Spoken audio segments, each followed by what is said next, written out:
So the risks involved in child criminal exploitation often involves physical harm, high levels of physical violence, sexual violence, neglect, emotional abuse.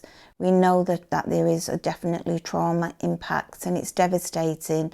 That doesn't just last whilst that person's being exploited. It lasts for their whole adult life. So the significance of exploitation is real, it's serious. The coercion, the exploitation is designed to separate, show a wedge between that support structure and the young person, so that the young person now can at some point look at them as their only source, their only place where they are safe. And when that happens, now the gang have total control over this young person. And that's where abuse as a weapon become an effective tool in controlling these young people.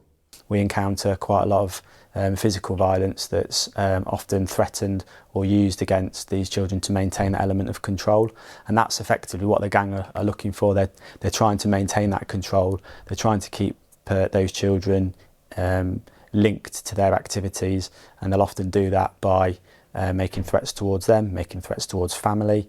They will sometimes be physically abused, and then we've also seen elements of that sort of sexual abuse as a means to control.